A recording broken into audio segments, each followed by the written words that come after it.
All right. So, okay.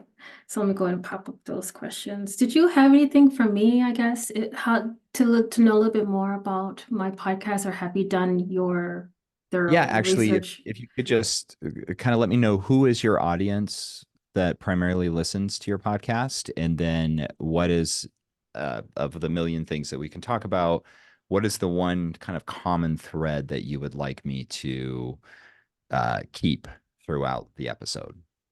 I I guess first off, the audience that I focus on is pretty much anyone who enjoys ethical true crime podcasting. Um, I specifically talk about people of color, queer of color, the Okay. ones that haven't brought any type of recognition or spotlight or to the media, which is in dire need. They don't get the recognition that they deserve when they go missing, when there's a human trafficking thing involved. Sometimes Yep. we don't find out about their human trafficking scenarios, for example, until later on when they dig deeper into the reason why the person went missing. Usually they think they're a runaway or um, there's like a family abduction, and sometimes family abduction and human trafficking kind of goes hand in hand in a sense, Oh yeah. because there's a high percentage of people who know their abductor. I think it's 75, 80% of them know who they're being abducted by. Most, yeah. In fact, I would say that the statistics are probably significantly higher than that. Oh In the yeah, modern age, I would say probably 90 to 95% of people who are trafficked knew their trafficker. exactly. Exactly.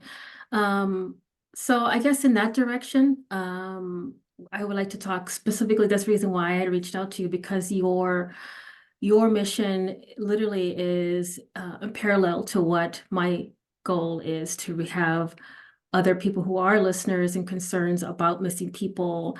I also deal with cold cases as well. Um, suspicious death, um, just a hodgepodge of all the other aspects. I'm actually trying to look for sibling abuse, which is probably not even talked about. So I'm all over the place, specifically just Okay. directly with people of color on my Okay. podcast. So let's see. I think that's pretty much it, unless you want me to dive into the reason why I started podcasting.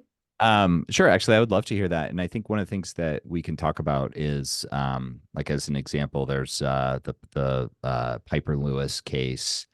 There's that 15-year-old girl who was trafficked and then ended up stabbing her trafficker, but then was sentenced for that. And then um, I think she ended up having to pay the trafficker's family or something like $150,000 or something like that. Right. And Wow. so there's these so many of these cases. There's quite a few of them. There was a very famous one, I think that like Beyonce and a bunch of famous people got involved in, and I don't remember the woman's name off the top I of my think it's head, called, but I think her name was Siren Brown, I think, or Kyron Brown. Um, I know it started with a C, and her last name was Brown, I believe. And that was an interesting scenario. yeah, and Yeah. she ended up shooting, I think, Mm-hmm. one of the one of the customers or some it was something along those lines. And anyway, the fact that these judges are ruling in this way is just absolutely abysmal. And I do talk about it every time I get an opportunity that the predominant human traffickers in the US, or I'm sorry, predominant human trafficking victims in the US are people of color. And yet when we see advertisements, most of the times people want to see the like, pretty middle class white girl like the movie Taken, and that's not really the reality of human trafficking in the US. Not that it doesn't affect that community equally, but there's a disproportionate effect. Now, part of that, and you let me know how deep you down this rabbit hole you want to go, because I Please. think it's Yes. obviously controversial, but it's just the truth. There's a cultural issue specifically within the inner cities, specifically within the kind of rap and R&B community that is perpetuating the problem as well. And that is that's also something that needs to be addressed. And so where you have a disproportionate amount of resources that are going towards the less affected community, right? That I Yes. mean that's a problem. And then we can get into like AI models and bias and biometric and AI models around actually being able to find missing kids, missing girls. Also within the inner cities, the way that the predominant most human traffickers are also disproportionately people of color, which is another kind of cultural problem that we have to address, right? And so these are things that I don't usually talk about because I don't really feel like it's my place to lead that discussion. So I love it that you are leading that discussion and, happy to be a supporting voice. Absolutely. Yeah. That's why I said your goals, your mission, your whole nonprofit organization is literally aligned with what I'm intending to broadcast on my podcast. So, but thank you. Thank you for sharing. I would love to get more in depth, just kind of like a forewarning, because I live on free 99 as an independent podcaster. So there might be an instance where I might provide additional links after, because I think I have like a 45-minute window in regards to recording through Zoom. But Okay. if you feel like you want to continue, I will definitely send as many link Zooms because I mean, I think there was one time I had a 4-hour conversation with another Oh, wow. podcaster and I literally had to Well, send link after link, but it was worth it because I wanted to get every bit because it was imperative that it needed to be okay. addressed. Yeah, So well, if we need to do that, then yeah, you just email us another link and we'll take care of it. awesome. Awesome. Um, I guess a little bit about me in regards to the reason why I wanted to start this podcast. I am a survivor, so I have any type of abuse you've ever thought of to the mixed cult involved in that as well. So I am a survivor at the age of 8 to the age of 12. I was sexually abused by my biological father. And then after that time, I was actually physically and emotionally abused by my biological mother, her husbands, and then their children. I was molested and raped and so forth. So, and then when I got older, because it was just I was programmed and to accept that Mhm. type of lifestyle. Um, I became involved in domestic abusive relationships. And then I Mhm. started having children involved in that. And there was just this moment that it clicked. There was a light bulb that just clicked. And I have been uh, free from all of that type of violence for going on maybe 6 years. So um, I love to I love to share other people's stories because I understand where they come from on all aspects. So yeah, that's how I started. And actually the first episode is a little bit about the story about me. So to kind of give people the understanding the reason why I am so passionate about what I do. So that's pretty much Well, it. good. Well, thank you. Yeah, thank you for the context. That's helpful. Absolutely. We can dive right into the questions if you want to get started. Yeah, let's go. All right. And you can be as detailed or non-detailed or say pass on any of the questions because this is your opportunity to have as a platform to express your deep concern and the reason why you created this nonprofit amongst your team, why you established this type of nonprofit organization. So I want to get all the details and I want you to be, I guess I want you to take this moment to be your platform as well. So, Okay. all right. So I guess first off, I know I didn't have that as one of the top questions, but it's just usual as an introduction. Mhm. Can you tell me your name, please, and the reason why? I guess you're a little bit background about yourself if you'd like to share anything like that.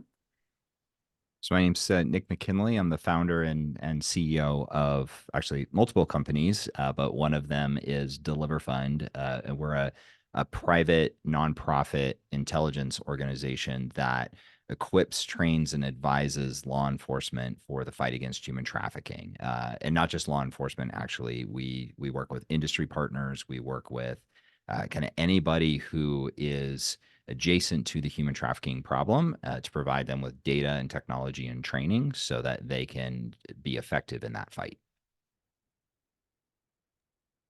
Awesome. Thank you very much. And I guess I could probably start off with that first question. Can you share any relevant experience you had in combating human trafficking or working with law enforcement agencies? And I think you even mentioned with just people, people who are interested in um, taking up that fight against human trafficking.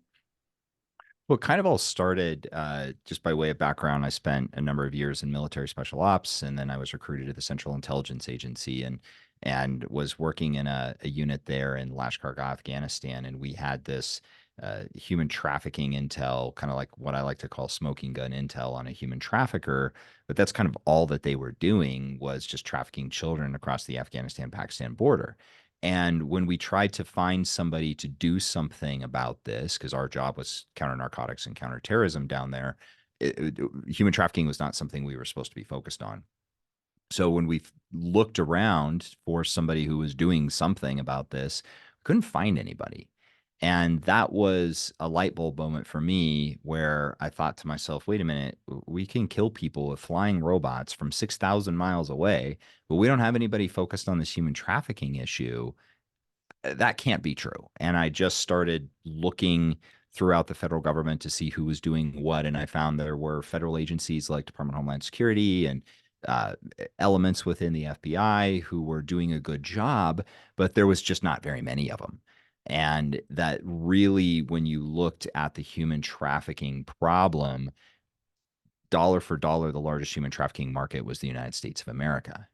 And we have over 18,000 law enforcement entities across the United States, none of which are really connected in the same platforms, and none of which focus on the human trafficking issue. And so what I decided to do was basically take the counterterrorism methodologies and a lot of the technologies that we knew worked really well in the counterterrorism fight and started to apply those to the counter human trafficking fight. And that started with one law enforcement officer. And that one law enforcement officer has now turned into over 450 law enforcement agencies across the United States. Wow, that is amazing. And so Deliver Fund has been established for how many years? We're in our ninth year. Ninth year. Okay. Yeah. Wow. Yeah. So Wow. this is in 2 years, this will be the thing that I have done the longest. I will have done Wow. this longer than I was in the military. And I apologize, the branch again? I was in the Air Force in the pararescue teams. I'm a military brat. My mother is retired Air Force Staff Sergeant. So Okay, right on. yeah, so that's interesting. It's good to talk with another person who's got that military background, or at least a concept and understanding how things work in the world, especially when you Right, talk right. about the counterterrorism that you identified. Like you probably were pretty much um real, personal experience in regards to knowing what needed to be tackled versus what could be something that could be addressed even more and Mhm. become part of your objective for your organization. So that's awesome. That's awesome. Thank you Yeah. for sharing. Let me see what else is it. I do a lot of ums. I'm not so let's see. And I think you probably kind of addressed that, the second one, but how do you think your skills and expertise can contribute to the mission to deliver fund in combating human trafficking? I think you kind of touched on that subject, but I don't know if you wanted to elaborate. Like Well, I a think story in particular. yeah, when it comes to the fight against human trafficking, it's important for people to understand what we're talking about. I originally thought that human trafficking was an over there issue. It happened in Cambodia, in Thailand, in Guatemala. This is surely something that is not happening in the United States of America. And when you realize that, again, dollar for dollar, the United States of America is the largest human trafficking market on the planet, well, the way that you fight things over there is different than the way that you fight things over here because we have the Constitution and people have rights. And so it's a different mechanism, but it doesn't mean that a lot of the same methodologies don't apply. So from a skill set perspective, that was really easy for me to translate those skills over because I essentially had an Ivy League education in hunting down bad guys and doing that in the worst places in the world. And one of the things that I realized with law enforcement in the US is that law enforcement has a very, very tough job, but the rules are very regimented. And the threat is not as high as you see in, say, Kabul. Because think about it, when was the last time there was a car bomb in the United States of America? Well, it hasn't happened in, I mean, I don't even know how long, right? I mean, it just hasn't really happened. Well, that was a weekly, sometimes multiple week occurrence that we would have to deal with. When was the last time, somebody got in a gunfight in the United States of America and the other side had belt-fed weapons? They had RPGs. They had weaponized drones, right? That's not really something that we see here. So what we found was that in working in those environments, human trafficking and things like that really started to take they didn't even have a seat on the bus. It wasn't that they had a seat at the back of the bus. They didn't even have a seat on the bus because you're worried about all of these things are going to blow up, that things that are going to kill people really fast. And it seems like in America and as Americans, we tend to focus on the things that kill people quickly. Suddenly people care a lot about, fentanyl addiction, but human trafficking is something that kills people slowly. The data that I have read says that the average life expectancy of a human trafficking victim is about 7 years before they are murdered or die of an overdose or something happens. And a lot of those overdoses are actually them being murdered by the trafficker because the trafficker knows that if they give a girl what they call a hot shot of heroin and they OD her and they just leave the needle in her arm and leave her on the motel bed. And when the cops show up, they go, oh, well, just another, just another dead hooker, case closed, right? They don't investigate it as if it were potentially a murder. And and so when you take kind of what we learned overseas and things that kill people quickly, and then we said, okay, well, why are we not focused on applying the same level of effort to the things that kill people slowly, like human trafficking, that we do the things that kill people quickly, like drugs and terrorism? And to me, that was again, a kind of a light bulb moment that says we don't have to choose. We actually can do both. We can fight narcotics and human trafficking with equal levels of efficacy should we choose to. The question became, why don't we? And I think it's actually really simple. Trafficking victims are not a voting constituency. So our politicians don't properly fund the fight against human trafficking because the public is not demanding that they do so. And I think that's because you have when you look at who human trafficking affects, it predominantly affects, while this is changing, it currently predominantly affects socioeconomically depressed areas, predominantly in the inner cities.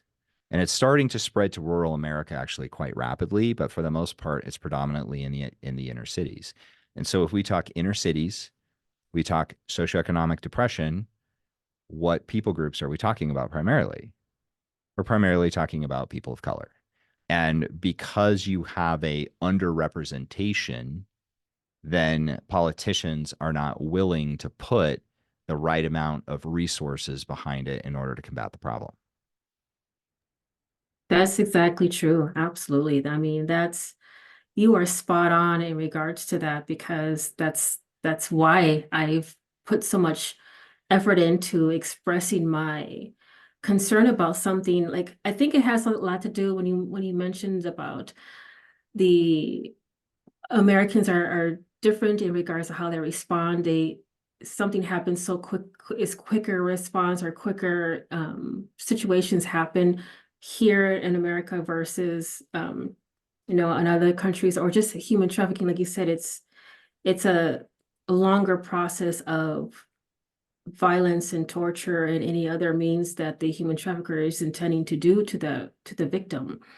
And it's something that we have such a short attention span. We don't seem to kind of like have you have to keep our interest. And if there is a 2 minute thing, it's just like on to the next thing. It's like Right.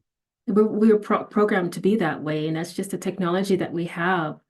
That's pretty much have put us in a situation where we can't keep our attention long enough to understand and to bring a more of awareness on something like that. That's human trafficking.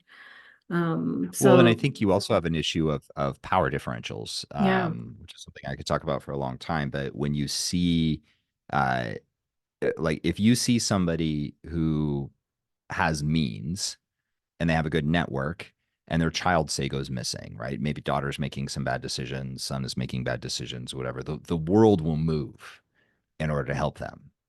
Well, that same thing happens to people who have no network and have no means every single day in our inner cities. And yet the world doesn't even know about it, much less the world move. And so I think it really comes down to what are our priorities as a society? And what do we care about and what do we not care about? And the things that we care about, we will put funding behind. So you see a great example is where I live. I had a conversation with the city manager, and I love doing this to politicians and people who make these kinds of decisions because, quite frankly, it's a chess game that they can't see coming. And so we start talking about different crime issues, and so my next question was like, well, what are we doing in this county about human trafficking? What is the city doing about human trafficking? And it was the same response I always get. Oh, it's the most important thing, and we care about it a lot, and there's lots of wringing of hands and mashing of teeth. And then the question that I ask that makes them all very uncomfortable is, that's amazing that you're taking human trafficking so importantly, and that you're so dedicated to it. Please show me the budget line item that is funding your counter human trafficking team in your law enforcement. And I knew that their law enforcement didn't have one. And then it's, well, you don't understand because we get this and we get that, and you don't understand. I'm like, I'm a guy who worked for the federal government for 17 and a half years. Like, I understand government and government finance and how it works as well as anybody. So again, why are you not funding a human trafficking task force? Why don't you have a dedicated human trafficking task force? And then he's started to make all these excuses. And I'm like, well, but your gangs task force is probably fully funded. Your property crimes task force, your auto theft unit. So you telling me that cars are more important than people? Are you telling me that protecting property is more important than protecting people? And you can back them into a corner pretty quick. And so this is, I think, the national conversation we need to be having with our politicians is, show me where you are funding the thing that you are saying you care about. And if you aren't funding it and you're choosing to fund other things instead, then you don't really care about it. I mean, ultimately, at the end of the day, if we have to take money away from fixing potholes and roads and instead use that money to root human traffickers out of our communities, that's the right decision, and that's what we should be doing.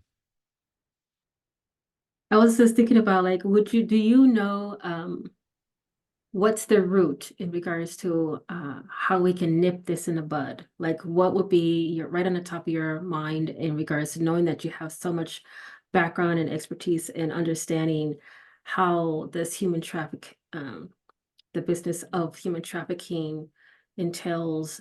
I mean, because I can think right off the bat, like with human trafficking, do you believe that, I know this is kind of like a question off the top of my head, but do you believe that human trafficking and drugs are kind of like hand in hand if you Mhm. eliminate one, the other one would be lessened, or at least to a smaller percentage of minimum of people who are involved in being human trafficked, because I know that you're dealing with mules, you're dealing with, people who are using their bodies to transport drugs across different borders and do you think, like, once if they did have the means to end something like that, do you think that they would be able to I know for sure that they do have the numbers, and I know that they're quite aware of how things work. Mhm.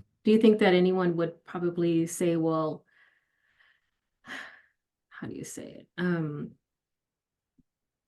That if they were able to eliminate one, they can probably eliminate the other. Do you think that would ever Yes, happen in this world? 100%. Yeah. I think it could if people cared. I think one of the biggest problems we have is that we have gangs task forces, and then we have a property crime task force, and then we have a narcotics task force, and then we have maybe a human trafficking task force, only usually not. And so we fight these issues in silos. And what works a lot better is to essentially just have a team of very capable people who go after all of them, Mhm. because the world is so interconnected, right? When we had the 1980s and 90s and Pablo Escobar and these kind of top-down hierarchies of criminal networks where pretty much everything was controlled by a family or some type of gang. Yes, that made sense. But the way that things work now is we have what I like to call a loose affiliation of like minds, which is that you have these bad guys doing bad things and they work with other bad guys doing bad things, right? So the guy who creates the fake documents no longer just does it for one gang, he does it for all the gangs. No longer just does it for one trafficker, he does it for all the traffickers. The guy who sells illegal guns sells them to everybody. The guy who transports things transports them for everybody. And so this, you have a lot more kind of independent, you can almost call it the criminal gig economy, right? You have this independent network of lone actors that are out there performing one piece of what used to be part of a larger criminal network. So we need to get rid of these silos and these little task forces and instead do it like we do the things overseas. The things that we work on overseas. You don't have, say, a Special Forces ODA who is only focusing on terrorism and then another Special Forces ODA who only focuses on narcotics. No, you have a team of hitters and intelligence people who all go after everything simultaneously. And that's the way we need to start thinking about law enforcement, because the reality is that almost every narcotics case probably has a human trafficking case connected to it. Almost every human trafficking case probably has a illegal gun and illegal property crime and money laundering and narcotics case attached to it. And so we need to start attacking those systems. Not, people talk about attacking the network. There isn't really a network anymore, and that's kind of my point. We need to attack the system that allows those loose networks to operate. And I think that if we were to take that approach, and like a great example is what I talked about earlier, right? You have the what appears to be a dead prostitute with a needle in her arm in a hotel. Then the detective says, "Oh, case shut." If they treated that as a homicide, and they were legally mandated to treat that as a homicide from day one, well, then we're going to find that no, that actually is a human trafficking victim, and that's pretty easy to figure out through the online advertisements. It's a human trafficking victim who was killed. Let's find, probably by her trafficker. Let's find out who that is. Okay, now let's find out where he gets the drugs. Now let's find out where he gets the muscle, the guns, the cars, the whatever. Let's put together that entire package. And now let's take everybody down at once. And that's not really what we're seeing. Instead, we see prosecutors, and it's not really the law enforcement officers, it's more of the prosecutors and the administration of the law enforcement departments really just saying, okay, well, let's go after this bad person. Let's get the win. And then let's get the statistics so that we can generate budget to then do it again. Wow, you know your stuff. Thank you so much for that, because this is something that a lot of people don't know. Like, I mean, just common Joe, like myself Yeah. here. So I thank you very much. Everybody thinks that Law Enforcement is an episode of, CSI Miami, and the Yeah. reality is it could not be farther from the case. But at the same time, if this is what we want to see, well, then we need to support our law enforcement properly. We need to pay them properly. We need to increase the standards for what it takes to become a law enforcement officer.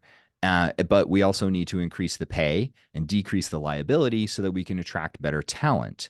And that's not to say that law enforcement officers aren't talented. I mean, some of them, especially some of those detectives, I mean, they'd be curing cancer if they weren't solving crimes. I mean, they're incredibly brilliant people.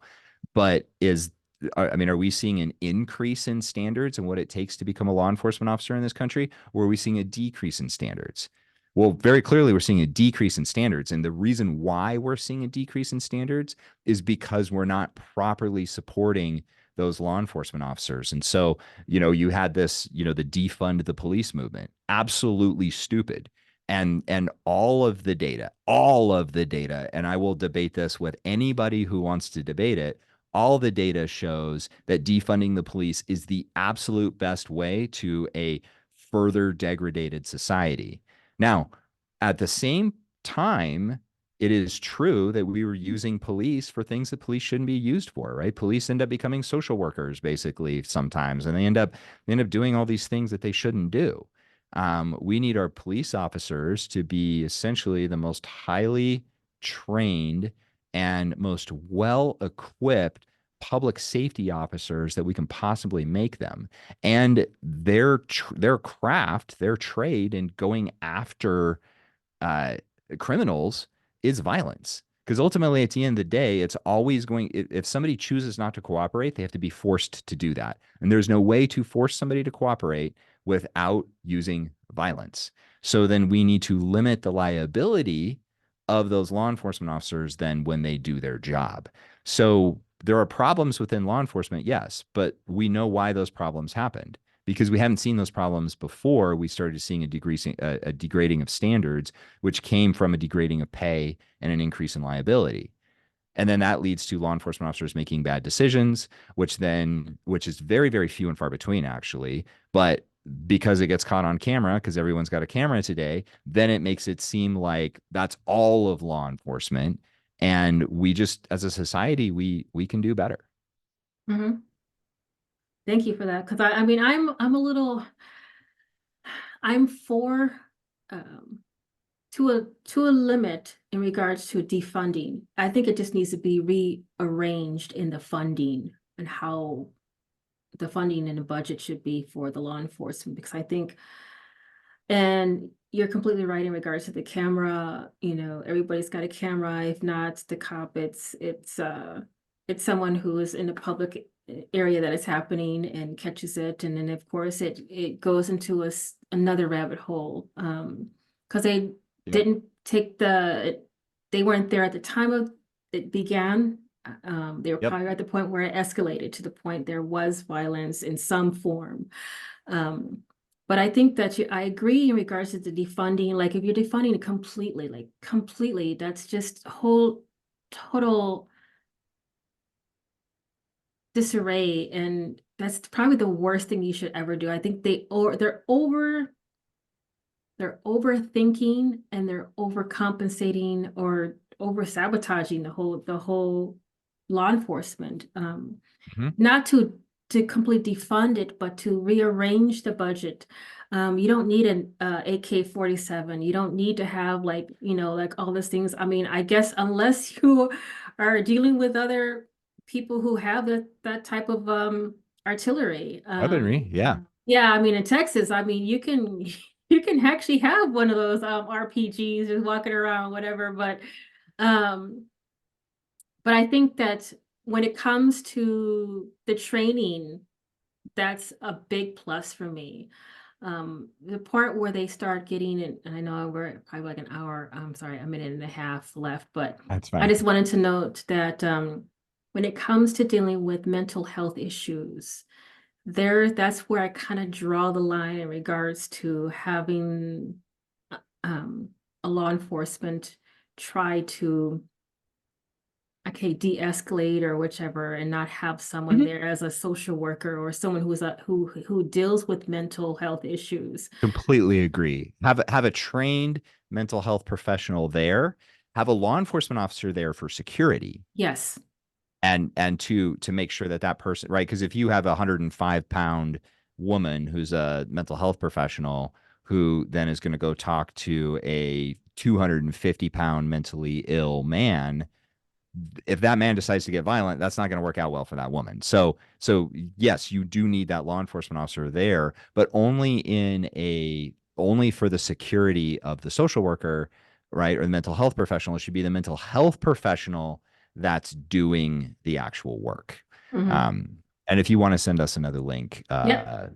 feel free to. I sent it via email already. So Okay. we'll end Well, here. I'll see you in a bit. all right. I'll see you in a minute. Hey.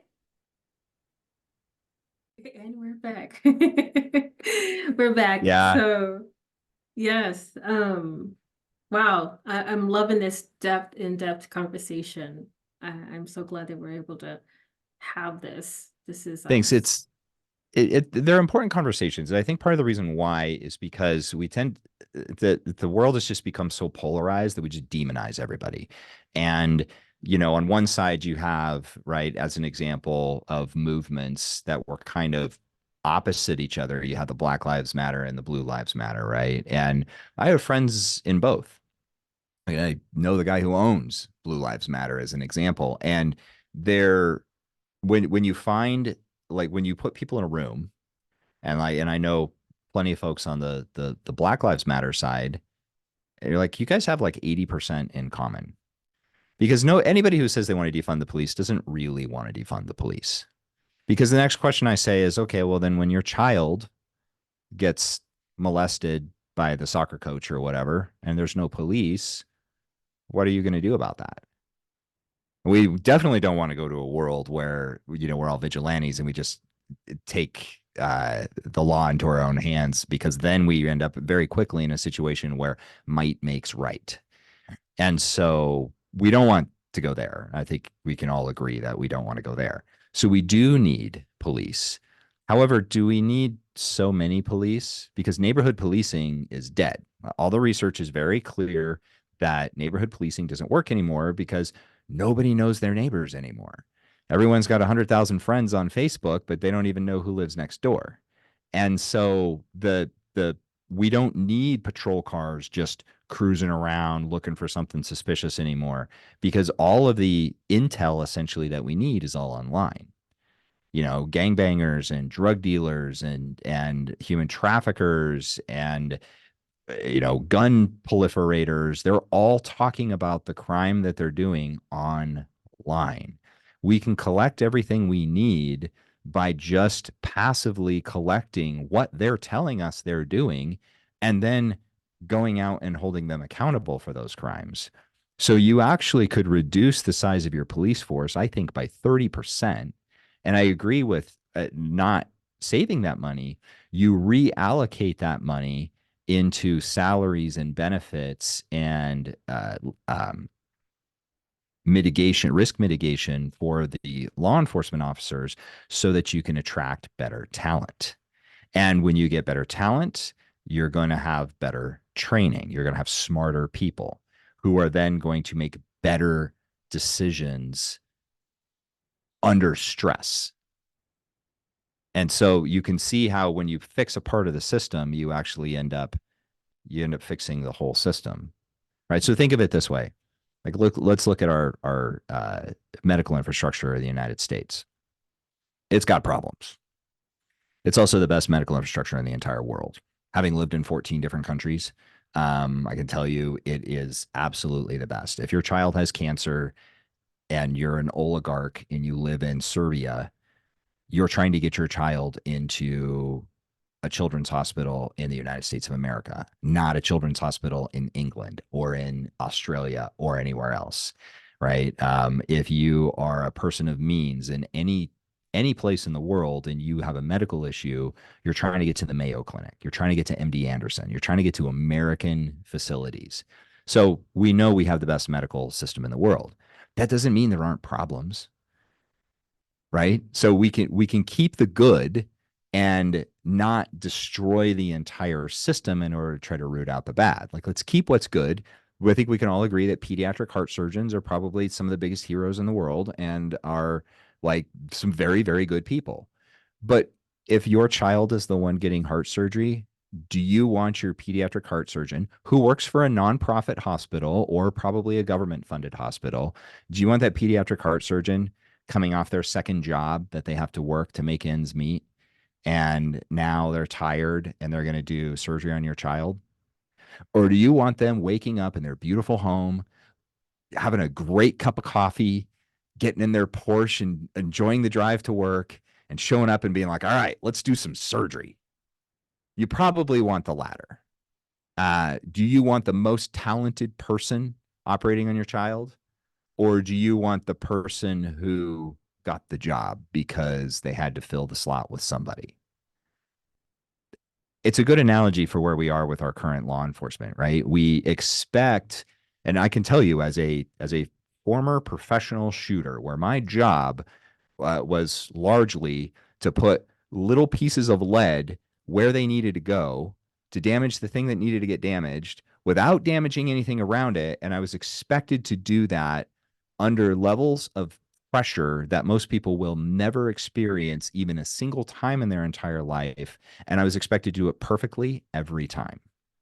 So with if that is what we expect, and that's what we expect for law enforcement officers, we talk about how a law enforcement officers, I think there was a case in New York, right, where unfortunately a guy pulled out his wallet and ended up getting shot. And the reason why that happened is because those law enforcement officers were scared. And the reason they were scared is because they were undertrained. And then when you look at that case, they ended up firing something like 40 some rounds, of which only a few hit the innocent guy who just pulled out his wallet. Yeah, very Now, true. in my old unit, if you missed, you were fired. Right? So Wow. like it wasn't an option. Hmm. If you missed, you were fired. And so there were, when you look at kind of what my old unit was doing and the level of training we had, there were so many circumstances where we could have very justifiably gotten to a shooting, but we didn't, because we knew that even though that guy had that AK pointed at us, we could see that the safety was on, and we were confident that we could actually draw and shoot him before he could take the safety off. So we're able to just de-escalate, and because we weren't afraid. And fear in large part comes from lack of having a plan. And when you are in those types of high pressure scenarios, you end up with a lot of fear if you are not properly trained. And all training is helping you to develop plans to deal with situations.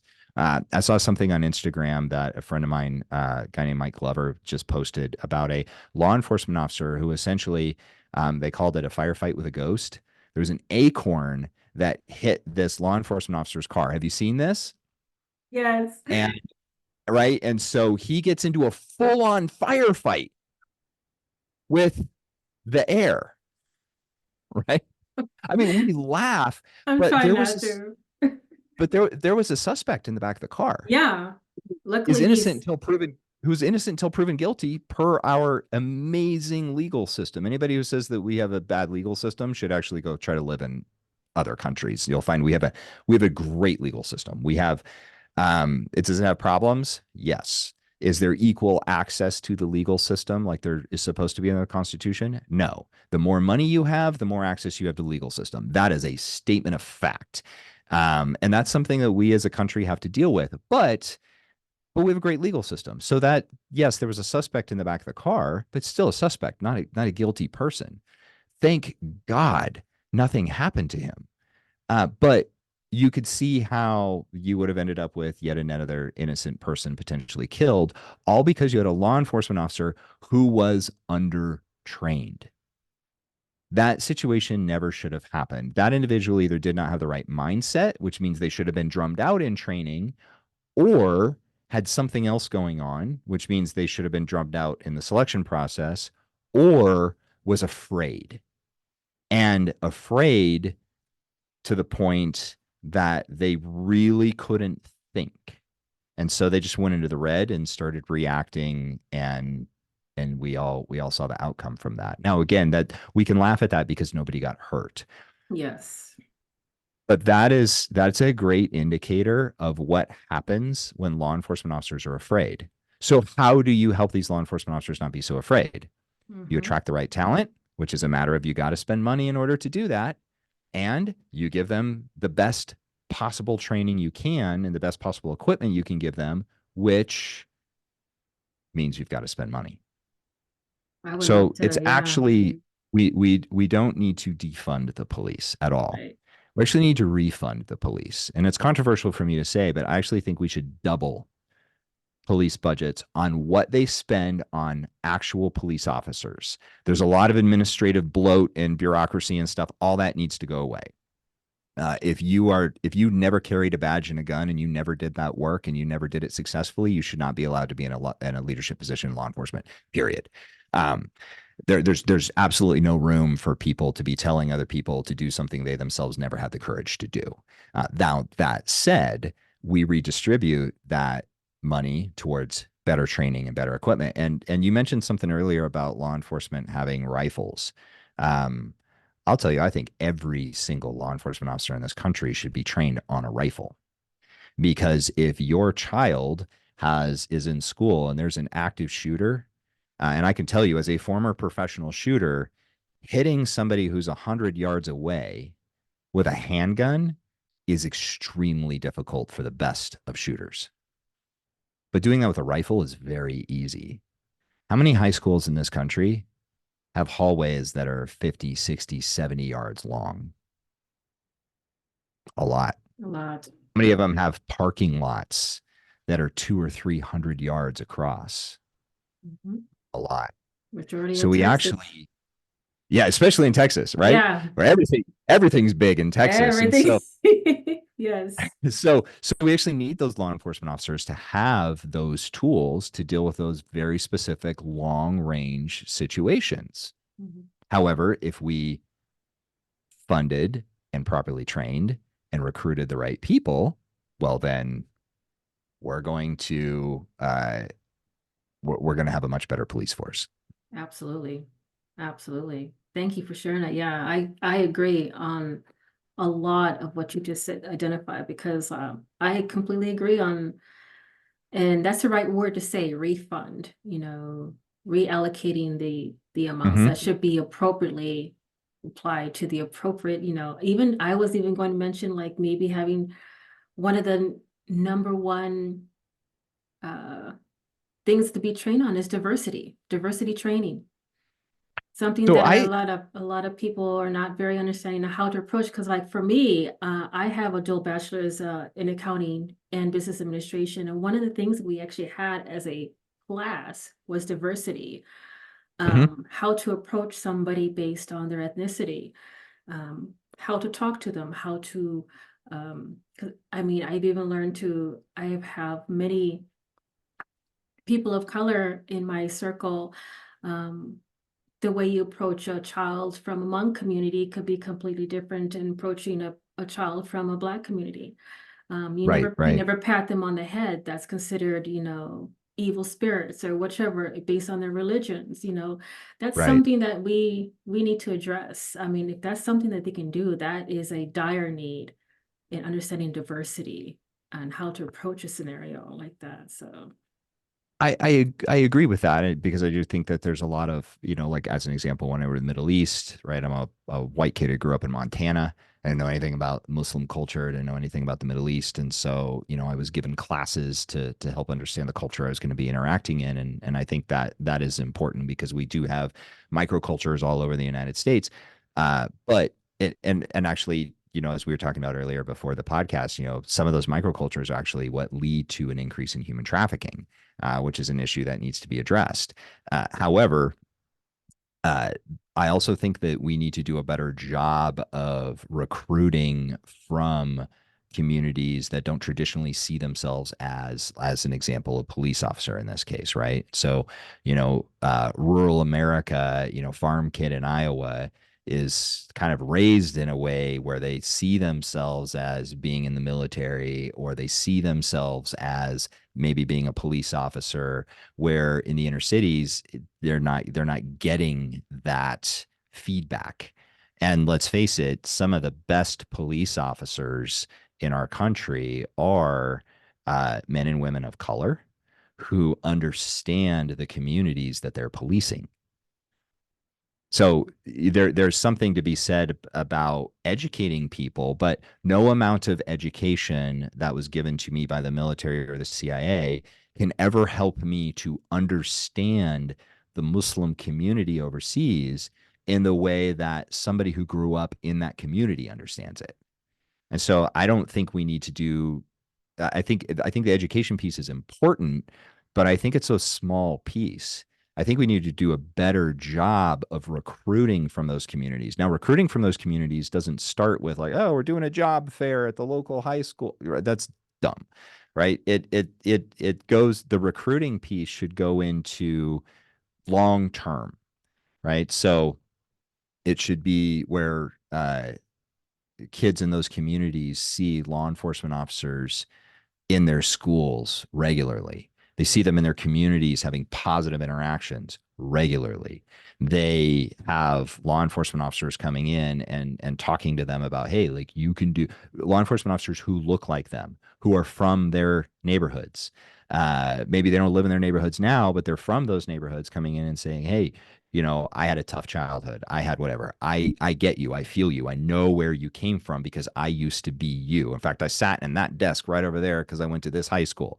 Um, and this is what I did. And now I'm this police officer. And let me tell you how great of a job this is. And this is something you can do too. And that is where I think the recruiting starts, not in having a job fair and thinking that, people are like just magically going to show up, right? It's a generational process. And I think that if we as a society decided that we were serious about, say, bringing more people of color into policing, because I think that's the solution. I think it's who do you want policing a county in rural Iowa? Probably somebody who grew up in that county in rural Iowa, or something similar to it. And who do you want policing inner city Chicago? Probably somebody who grew up in that community, because you end up, right, we have this prosecutorial and law enforcement discretion, which is really important. And so the kid who grew up as an Eagle Scout in rural Iowa, who is now policing inner city Chicago, sees a kid do something stupid, put graffiti on the side of a building or something like that, and doesn't understand because that's not the culture he came from. And so he disproportionately responds.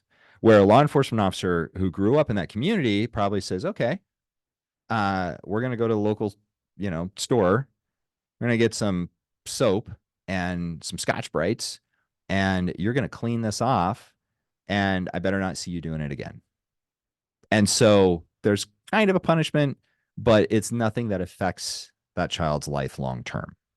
And so I think we have to start thinking about this generationally and not thinking about it through the lens of the current adult population. I think we have to actually go all the way down to grade school and start thinking about it generationally through the lens of the current child population. And then that's how we actually solve these problems in a way that they will stay solved. Yes. And you are spot on in regards to that hiring within. like giving back to the community. And there's a Mhm. lot of people that are willing to do that. I mean, I've always found a way to at least give back to the organizations or to the shelters that I was a in a women's better shelter. I walked Mhm. for against family violence. I always gave back, knowing that if they weren't there, I wouldn't be here today to support Oh yeah. another one. It's literally, in a sense, it's like a pay forward without being. You're using your time. Mhm. Some of the people use it the monetary wise, but um, I completely agree about that. Thank you for sharing that, because that's a good piece to talk about as well. Um, I think, let's see, we have we've gone so much. I love this. I love this. I'm not sure what type of questions you'd like to hit on. I think maybe we can talk about any testimonies that you'd like to share, if there is any. I guess, for example, like any stories that you would like to bring to the spotlight, like maybe some active missing persons or events that are going to be taking place in the near future to bring awareness or to talk about what you do. Like, I'm not, like, for example, I went to a missing persons day event in San Antonio, Texas, Mm. um, which, so many organizations were there. Um, the National Missing and Exploited Children were there. Season of Great Justice were organization. there. Yes. Crime Stoppers were there. They actually stopped me in the hallway and wanted to talk to about collaborating with them. But they were San Antonio located, which of course Crime Stoppers is everywhere. So and I think there was like One Pill Can Kill. I think that's a new organization that deals with fentanyl. Oh, So there good. was so many varieties, and there was families there who were um, trying to bring awareness to their lost loved ones, their missing persons. Um, Khadija Derry, Paula Martinez, and let's see, and there was another one. Oh, Maya Garza. um, was also another person, and I spoke to all the families there. So, do you have anything like that that might be coming up, like an event or a convention or anything like that? Or we can talk about active missing persons that you're working on, or that kind of came across your desk. If you work with them directly, or how does that come to Sure. the How does that work? yeah. So we have a centralized technology stack. So a bunch of different technologies that are involved in that. And what we do is we give law enforcement free access to that. That's why donors are so important to us, because law enforcement, again, we just talked about all the problems with law enforcement. They don't have any money. And it's not the law enforcement officer's fault. It's the politician's fault for not properly funding these types of problems. And it's why politicians, let's just say, they don't invite me to speak very often, because I basically just point out how they're doing a bad job. So, uh, so we have created this platform that's for free for law enforcement, and we not only give them training, what is human trafficking and what is not human trafficking, but also how to use online tools and then our tech stack in order to be able to coordinate cases across the country. I mentioned that law enforcement is not an episode of CSI Miami earlier. And what I mean by that is law enforcement doesn't have the technical capability that people think they do, and they're not very well connected. So if you have, say, a young girl who goes missing in Tampa, Florida, uh, and she is now being, let's say, she's being trafficked in Oklahoma City. So this is a real case. Uh, the Tampa law enforcement officer is not connected with the Oklahoma City law enforcement officer unless they're feds. And you're looking at it's something like a 200-to-1 state and local to federal officer ratio. There's just not very many federal officers, and they tend to be dealing with like the much bigger things. And not that one missing child is not a big issue, but they're trying to take down, say, a terrorist network or something, right? So they don't have time to focus on that one missing kid.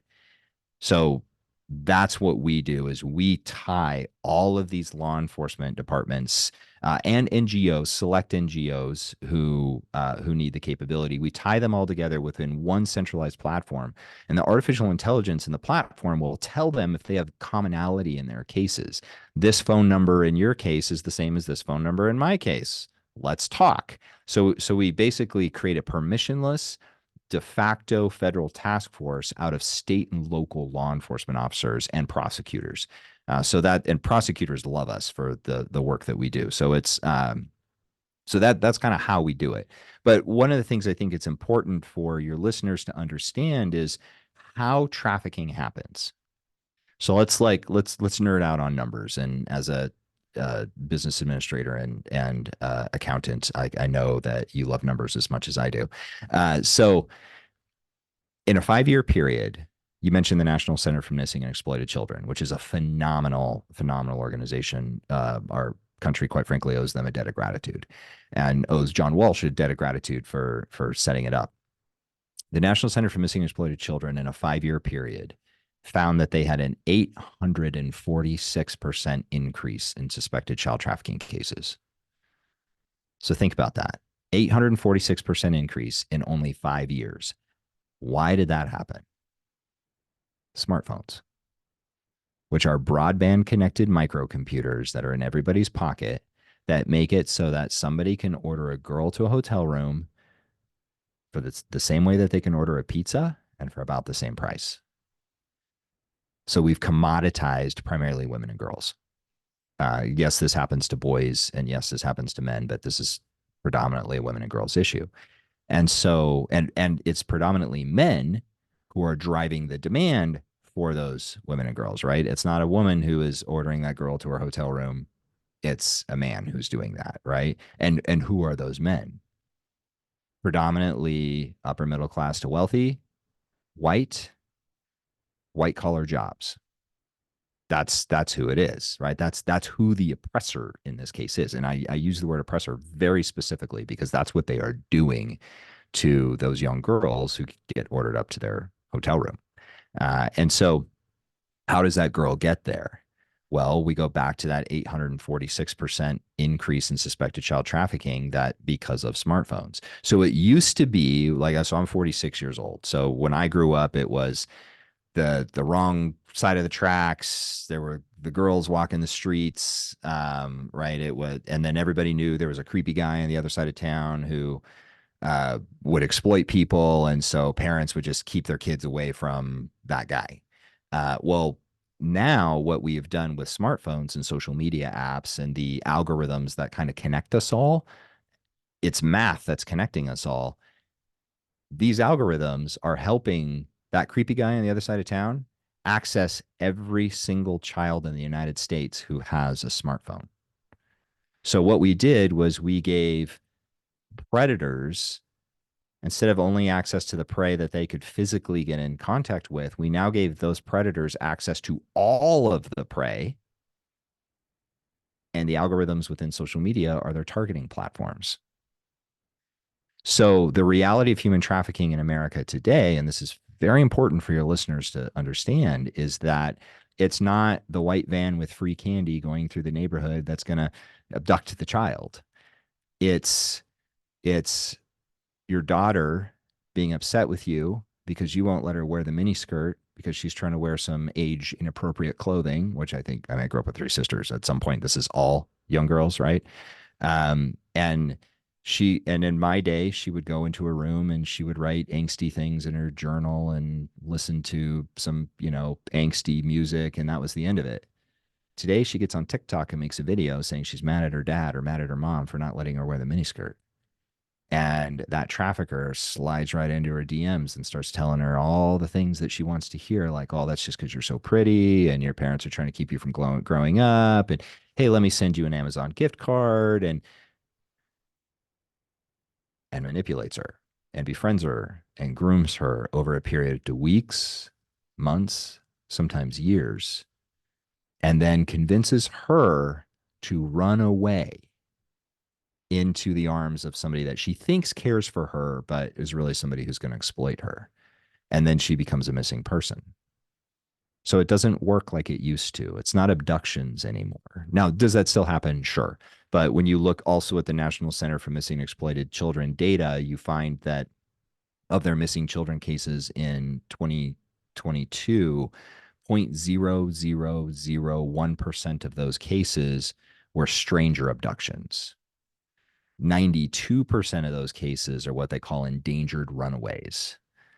And most of those endangered runaways were groomed online and convinced to run away by somebody that they thought was going to take care of them, right? Who's going to answer all of their questions and fill that essentially God-sized hole in their heart.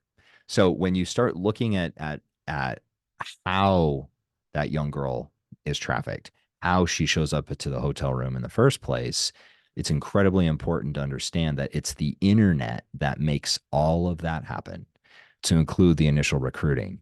Now, I've heard some parents go in the absolute extreme, and that's why I don't give my children access to the internet. I'm like, well, that's like saying that you're not going to teach your children to read. In the modern environment, your children have to have access to the internet. They have to be able to make good choices around the internet. It's akin to parents saying that, well, I'm going to keep my children under my roof and not let them talk to anybody because I'm afraid they might be exposed to drugs. Well, eventually they're going to leave and they will be exposed to drugs. 100% chance that happens. So, how do we educate them so that when that does happen, they can make the best decision? And if they do make a mistake, they can come to us and we can help them fix that mistake. The internet is exactly the same thing. It's the new drugs, if you will, and every single child has access to it or will have access to it.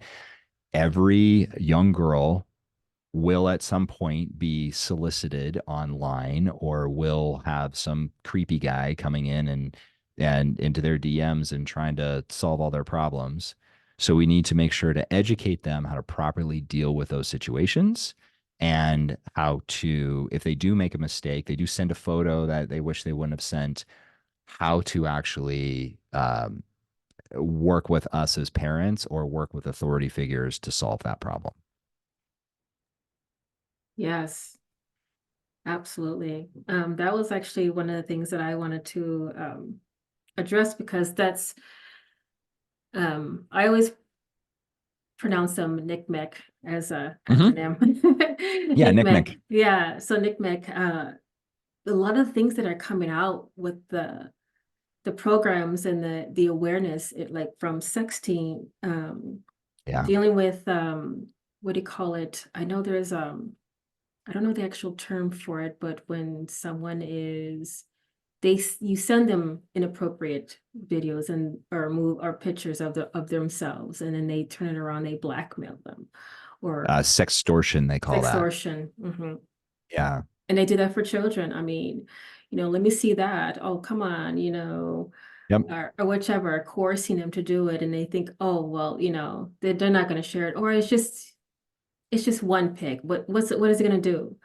And it does more damage, and that's where that can lead to um, ending their lives because of the embarrassment or the shame that comes out of Or that. getting So, trafficked. or getting You know, trafficked.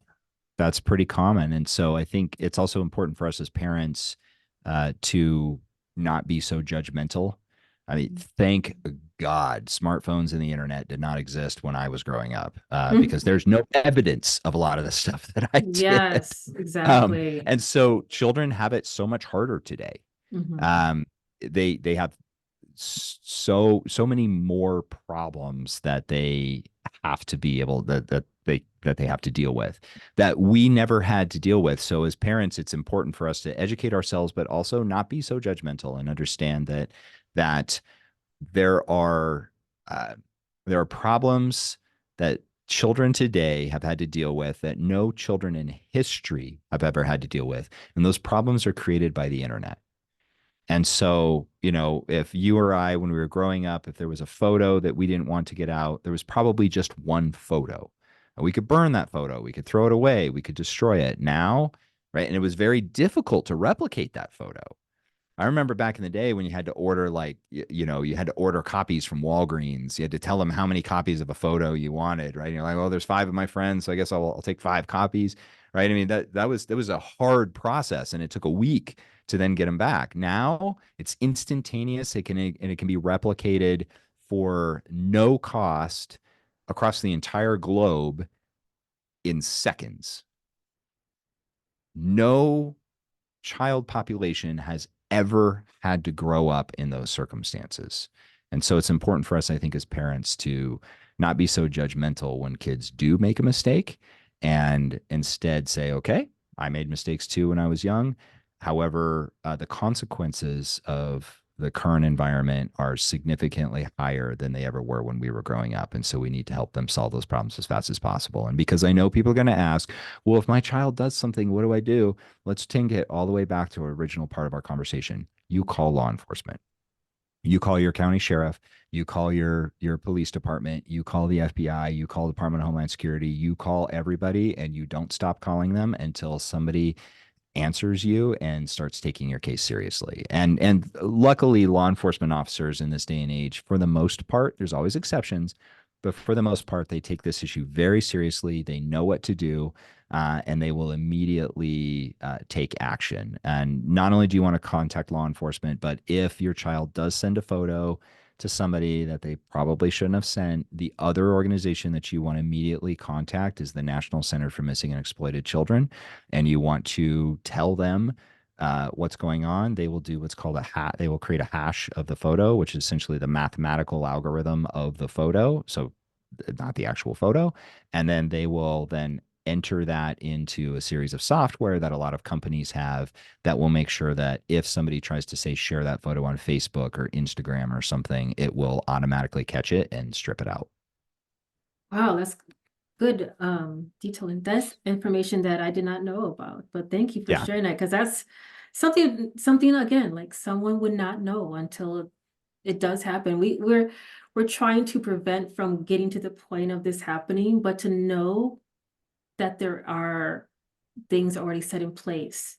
So that's very Kids are going to make mistakes. oh, of course. We need to create solutions for those mistakes and not just Exactly. say, well, these are the consequences. I'm sorry, they're life altering. Exactly, exactly. Thank you for sharing that. And I think I might have two more questions, and then I think we have about less than 4 minutes left. So So I'll be I quick. okay. Well, I mean, you don't have to, but I think I have a 2 o'clock after you, but we're Okay. fine if there's more questions that you like to or information you'd like to add. But just quickly, like this is a question that I didn't even have on there. So you have an app called Deliver Funds Human Trafficking Safeguard. And Mhm. how can people access this if they are So interested? yeah, you just go to the Apple Store or Google Play Store if you have an Android and search Deliver Fund. That's DeliverFund. Or you can search HT Safeguard. It stands for Human Trafficking Safeguard.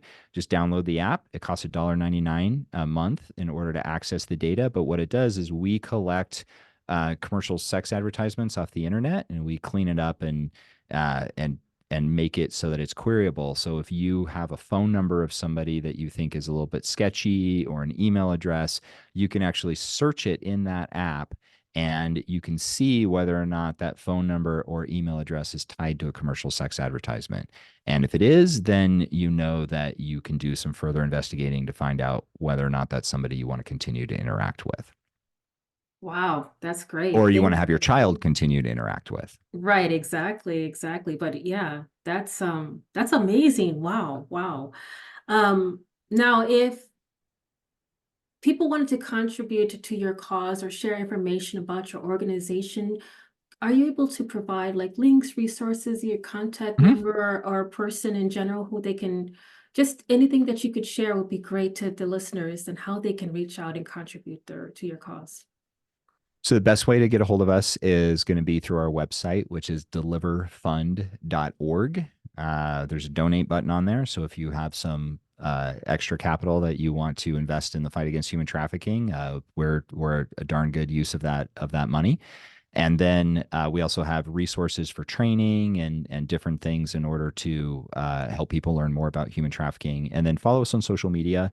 So we're at DeliverFund on all the social media platforms, and I'm at the.nick.McKinley on all the social media platforms. And we put up a lot of information there. So, if you follow us, you'll get a daily little snippet of human trafficking education in your feed. That's awesome. Thank you. I'm definitely following you if I haven't already. Well, thank you. Thank you so much again, Nick. It's been an honor to speaking with you.